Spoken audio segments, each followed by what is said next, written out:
I'm Rachel Martin. After hosting Morning Edition for years, I know that the news can wear you down. So we made a new podcast called Wild Card, where a special deck of cards and a whole bunch of fascinating guests help us sort out what makes life meaningful. It's part game show, part existential deep dive, and it is seriously fun. Join me on Wild Card, wherever you get your podcasts, only from NPR. This is Planet Money from NPR. Andrew Young's journey into the tech world is very different from any founder story I've ever heard. It starts in 2018 in a hotel room in Las Vegas. It was a suite. It was a pretty nice suite. We needed a lot of room. There was approximately, there was a lot. I would say 20 people total. In a hotel room in Vegas? Sounds like quite a party. Yeah. Felt like we were 22 again. The thing is, Andrew was a federal prosecutor. And the people he was in the room with, they were not exactly party people either. Yeah, it's swimming with FBI agents. This is Joseph Cox, the journalist I first heard this story from. He covers technology and crime, and he says, along with Andrew and those FBI agents, there were officials from Canada and Australia. And they're all waiting for a very special person to arrive. The special person was the CEO of a phone company called Phantom Secure. And whereas a traditional phone company prides itself in the clearest call quality or highest megapixel cameras, Phantom was different because Phantom made phones for criminals. What Phantom did was take BlackBerry handsets. They ripped out the GPS, the camera, the microphone, and then they put pretty sophisticated encryption technology on it, meaning that even if the police or the FBI did manage to intercept a Phantom Secure message, it doesn't matter. It's just going to be complete garbage to them, a series of ones and zeros and letters. And this was frustrating to law enforcement because even if they could get a wiretap of one of these phones, they couldn't read what people were writing. And so Andrew knew that if he could unscramble these messages, he would have a treasure trove of evidence. If we can get in there, we can do 100 years worth of casework in a matter of months because we have all the evidence that would normally take years to gather. But that would require cooperation from the CEO of the phone company, Vincent Ramos. That was who they were waiting for in that hotel room in Vegas. So Ramos knocks on the door. And he sees two FBI agents there who identify themselves as FBI agents. So he's obviously confused. I think he said something along the lines of, well, I'm in the wrong place. They said, you're not in the wrong place. Andrew gets to work, tells Ramos, here's the situation. Here's all this evidence we have. We have a pretty solid criminal conspiracy case against you. We could arrest you right now, charge you in San Diego. But we'd rather make a deal. We'd rather you flip and give us a backdoor into your servers. They spend something like 3 days in that hotel suite negotiating around the clock. More and more officials keep popping out of the bedroom to talk with Ramos. At one point, he asks how many people are even in that room because it's just almost like a clown car in a way, and all these officials keep streaming out. They sleep there at the same time. It's a really, really unusual situation. And bit by bit, Ramos starts to come around to the idea of going back to San Diego with the officials. And so we were planning on leaving regardless the next day. With him, like saying, hey, we'll give you a ride to San Diego? He's getting a ride either way. It was sort of where he was going to sit in the car. Okay. Was our thinking. But before the trek back to San Diego, they decide, let's get some rest. One person watches Ramos. Everyone else heads to bed. And dead sleep when I got a call from one of the agents saying he's gone. And I was like, what do you mean he's gone? And he said, Ramos is gone. He's not here. Ramos had escaped. The FBI put out an alert for him, launched a massive manhunt, and he's eventually found. But Andrew soon learns that while Ramos was on the run, he did manage to shut down a key server that the FBI would have needed for their backdoor. And right there, Andrew's dream of having a backdoor into the criminal underworld almost died. Except I get this call from this lawyer who I've never heard of, and who basically said, I want to meet you tomorrow. See, all the publicity around Ramos and his manhunt had scared other people in the encrypted phone industry. This lawyer worked for one of those people who had been working on his own phone for criminals. And the lawyer said his client wanted to make a deal. His offer is that the FBI can take this company and use it for their own investigations. So in other words, rather than the FBI investigating a company like Phantom Secure, inserting a backdoor, going through all of that pain, why doesn't the FBI just run its own encrypted phone company and then put in whatever backdoor they feel like?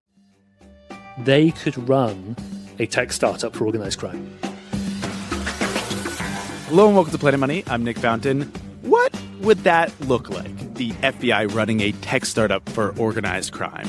It is a very fraught proposition. And yet, enticing? Today on the show, one of the weirdest tech companies of all time.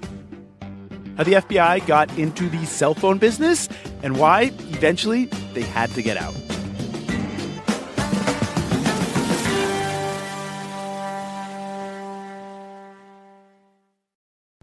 On this week's episode of Wildcard, comedian Bowen Yang says you don't have to feel bad for falling short on mindfulness. I get in my own way by, over-privileging the present. That's so interesting because everyone wants to be in the present. I feel like being present is overrated. I'm Rachel Martin. Join us for NPR's Wildcard podcast, the game where cards control the conversation. On the Inheriting podcast, one event can change a family for generations. Korean Americans, we call it 사이구. Did you ever realize when you were a child that you became an orphan? Camp was such a hard time. How do you think you got through it? Listen to Inheriting, our new podcast about Asian American and Pacific Islander families from LAist Studios and the NPR Network, wherever you get your podcasts. All right, so this episode is largely based on a new book by Joseph Cox. The book is called Dark Wire. It's terrific. There are so many incredible details in it about global organized crime, about laundering drug money. But today we are going to focus on the story of the kind of real, but also kind of fake business the FBI would end up running. One of the people behind that business was Andrew, the prosecutor from earlier, who had dreamt of a backdoor into the criminal underground only to have that dream slip through his fingers. For him, the idea of the FBI running a tech company was a no-brainer.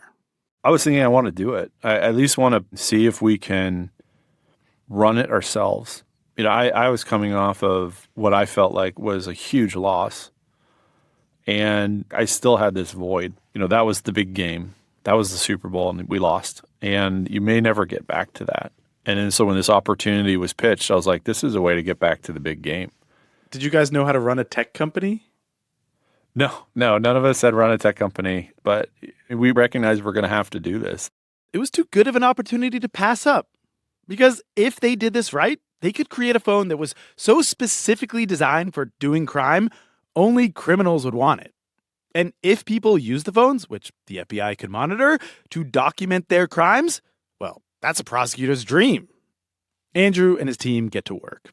They strike a deal with the guy who had been working on the phone. He becomes, in law enforcement speak, a confidential human source. They put him on the payroll, in part because he already has the right reputation in the criminal underworld. They called the phone company Anom, maybe a play off the word anonymous, and then they run into a challenge that has doomed many early-stage tech companies. We needed a quality product that worked. Yeah, this is key for any business, but Joseph says it was especially true for the FBI's phone company, Anom. The product had to be not just good, it had to be better than all of the other encrypted phone companies that were used by criminals because you wanted them to move over to Anom as well. The FBI had to not only make a pretty good encrypted phone company, they really had to try to make the best. Yeah, there were already some competitors out there, other encrypted phone networks that criminals were using. And also, criminals could just go out and buy normal phones and use encrypted messaging apps like Signal or Telegram. The FBI needed to do better than all that. To attract the right customers, they need to make it seem like Anom was developed for criminals by criminals who wouldn't respond to a subpoena like a big tech company might. They'd have to build a phone that was both feature-packed and super secure. They decided to use off-the-shelf Android phones, Google Pixels actually, with a special secure operating system. And I love this part. The Anom messaging app, it was going to be hidden behind a fake calculator. When you type in a certain PIN code and press equals, the calculator fades away and the Anom app reveals itself. And Andrew and the FBI go further. They start requesting features that'll make Anom even better than their competitors. It's a pretty funny idea, a bunch of feds sitting around brainstorming different features they think criminals will like, but then how to use those very features to spy on their users. If we were going to give them the ability to take a photo and send a photo that was blurred, we needed the ability to undo it. If we were going to let them do, disguise their voices, then we needed to be able to undo it. And so we wanted to add as many features as we could because we knew it made a better product, but then we also had to figure out a way to undo it. They also got to do some things that normal businesses can't. For example, in their advertising, they could just lie. Like, the phones would be advertised as having the GPS permanently disabled. Of course, that was not true. Another thing, if your Anom phone got confiscated by the police, they said you could wipe it remotely. This, of course, didn't matter because the FBI had already read and archived all your messages. So they've designed their feature-packed phone, both for criminals but also the cops spying on them. The next challenge Andrew faced? What to charge for the phones. I vividly remember having discussions about setting the price of it because we didn't want it to be too cheap.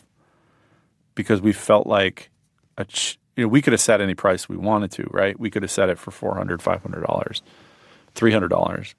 And the idea being because the government would happily subsidize the cost of the device or whatever. Right. But we made a conscious decision not to do that because we didn't, for one, we were concerned that they would think, well, why are we getting this for so cheap? Right.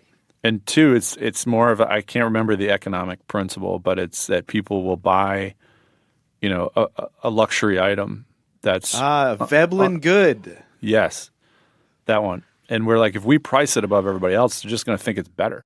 A Veblen good is the rare product where as price increases, so does demand. Think an expensive handbag or a luxury car. And criminals, of course, don't want bargain basement prices when it comes to their security. If you signal that they're getting an ultra-premium product by charging an ultra-premium price, maybe they'll want it more. The Anom sticker price would be $2,000 for a 6-month subscription. That is, if they could get criminals to actually use these things. That is after the break.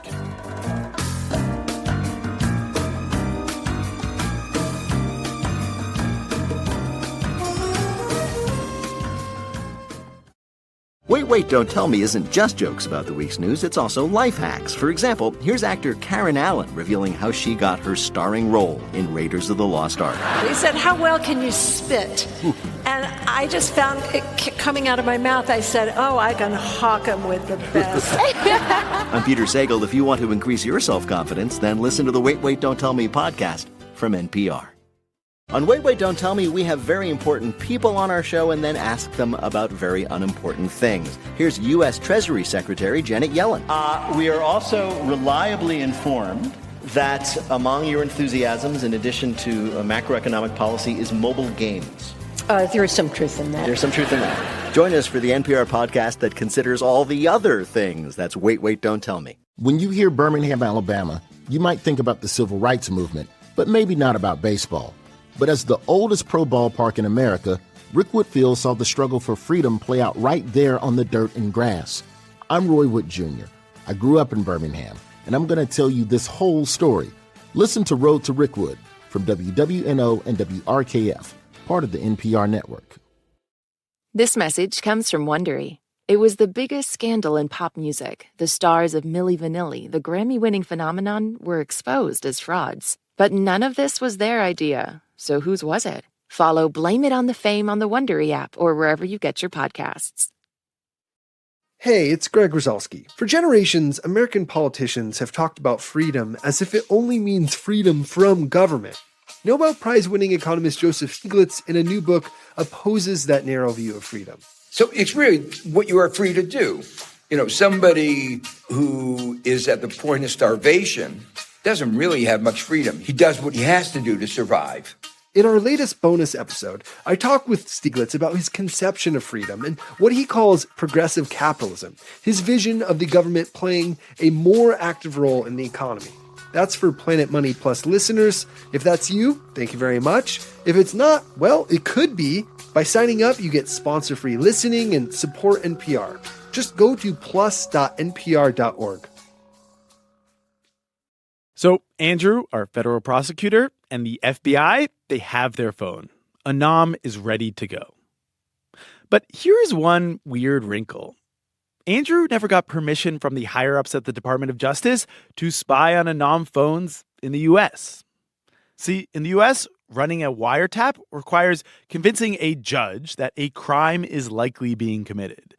And Andrew says he was willing to go through that process every single time, but the powers that be at the Department of Justice never even let him get that far.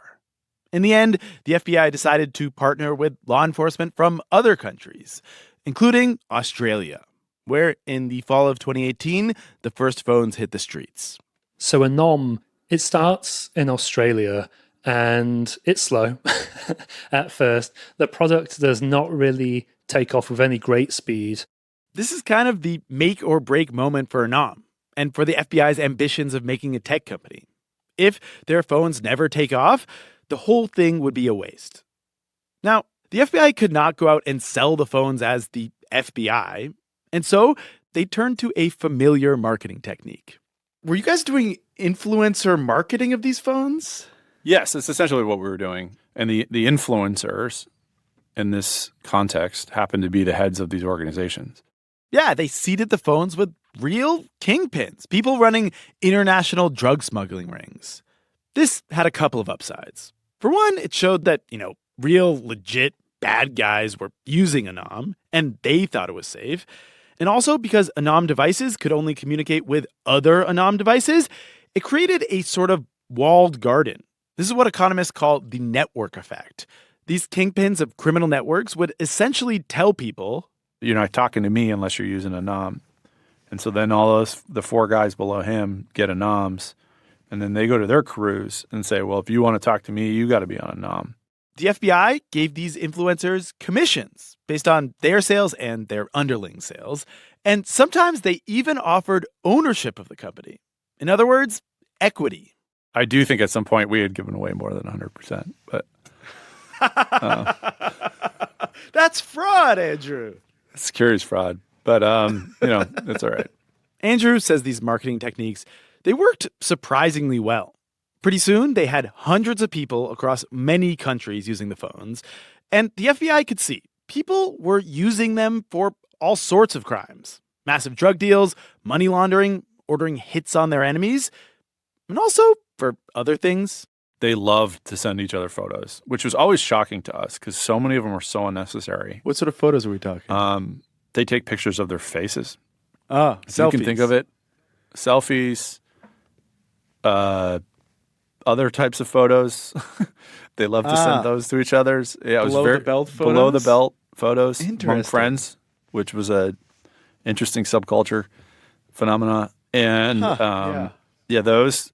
That's quite funny. It also just shows how absolute the criminals trusted Anom. Not only were they prepared to send information about their crimes across Anom, they were prepared to send photos of their genitalia across it as well. Okay, we've talked about all the clever design that went into these phones and the software and the pricing decisions and the clever marketing, and all that is true and helped Anom grow. But what really helped the FBI was a trick they had up their sleeve. Yes, the FBI is in a great position in that it doesn't have to play by the rules of ordinary business. It can disrupt its rivals in a very, very aggressive way. Remember, Anom was not the only game out there.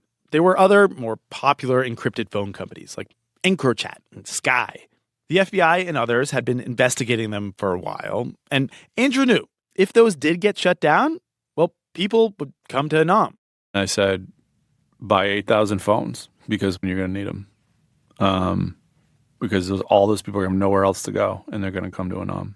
It's a business technique that not many businesses can do is get the authorities to shut down their competitors, but it works. Well, that's I reject the premise that that's what we were doing. But if it happened, it was. I think it worked out better for everybody. Okay, whatever the reason, the competitors did indeed get shut down. And Andrew was right. Demand for Anom exploded. At one point, Joseph says the FBI had to charter a plane to Europe and whisk 8 duffel bags full of phones through Dutch customs. And this is normal, right? For any successful startup, there comes a time when their dreams take off. And then they hit the problem of scaling. Though in this case, the FBI had some unique additional problems with scaling. If we know somebody's going to get killed, we have to try to do something about it. We don't have a choice. We have to do it. Which means they had to read every single message that went across their network. And if there was a threat to life, they had to intervene. And as the number of Anom phones out there grew from 100 to 1,000 to 12,000, reading all those messages became really hard. The FBI had dozens and dozens of agents working around the clock reading messages. And those threats to life, they started to multiply. So what would happen is that the FBI would detect a threat to life and they would mitigate it somehow. They would warn the authorities or otherwise act. And then that one would be stopped, thankfully. But the criminals would start asking themselves, how the hell did the authorities know this? How did they know we were going to murder this person? And rather than suspecting the phones, they suspected each other. And then you have another threat to life because they want to kill who they believe is a snitch or a rat. And it started to create this never-ending cycle of violence and paranoia. All the while, the FBI is intercepting more and more messages. It has to call in more agents from around the country. Please come to San Diego and help us dig through this information. It's too much. It's absolutely getting to the point where the FBI are finding it very, very difficult to maintain momentum or tempo on the amount of data that's coming in. Yeah. In the end, what led Anom to shut down was its own success. 2.5 years in, it just became too unsustainable, too dangerous for the FBI. So the FBI and their many foreign counterparts at this point decide on an end date. The police raids would begin on June 7th, 2021. They followed the sun. The Australian Federal Police and state agencies there, they launched their own raids and then held their own press conference. Gentlemen, it's good to have you with us today. Saying that we have messages from Anom. As the sun moved over to Europe, European officials did basically the same thing. They launched their own raids with drones and SWAT teams and everything you would expect. And then they held distinguished guest, a press conference in Europol, also announcing their involvement. This law enforcement operation is exceptional. Until eventually, the sun got over to the west coast, to San Diego. These international arrests and the U.S. charges were possible because of a San Diego-based FBI investigation like none other in history. And the U.S. Attorney's Office there, they announced that the FBI and U.S. authorities have been running Anom for essentially its entire existence. Thank you all. This was a big moment, the big reveal. The FBI and their counterparts had been running what Joseph calls the largest sting operation in history. Anom resulted in more than 1,000 arrests. There was something like 150 threats to life mitigated. They seized tons upon tons of cocaine, methamphetamine, and other drugs, weapons as well. It really did generate a massive impact on the criminal syndicates that were swept into Anom. One important note. No one in the U.S. was arrested because of Anom. Remember, Andrew never got permission from the higher-ups at the Department of Justice. To this day, he still finds this disappointing. But he says this operation, it was about more than arrests. It was about sowing doubt in the minds of organized crime. Sowing doubt in the very idea of an encrypted phone. See, authorities had not just shut down Phantom Secure and their main competitors, they had also pushed users. into what turned out to be an FBI front. And that kind of left organized crime with a conundrum. Who do you turn to now? Because the established legacy companies are all gone. And so any other company that shows up is brand new. And how do you know with certainty that that's not being run by the FBI, the DEA? So to me, our goal ultimately became, to take this away as a tool. And I think for the most part, that worked. I do. Andrew readily admits that this operation, it didn't end crime forever. Other criminals have filled the vacuum that it left. But maybe now there's just a little more friction. It's just a little bit harder to do the business of crime. At least that's his hope. Powerful man in Indian politics, but big questions remain about how he's held on to power. India is really in danger now. All the democratic structures have been compromised. Cyber hacking, mass arrest, and what it means for India's democracy on the latest episode of The Sunday Story from NPR's Up First podcast. NPR Plus is a new way to support public media and get more from your favorite NPR podcasts like Fresh Air. Sometimes I'll actually preface the question with, if it makes you too uncomfortable to talk about, if it's too personal, just tell me. Here's the question. For behind-the-scenes content, bonus episodes, and more, sign up at plus.npr.org.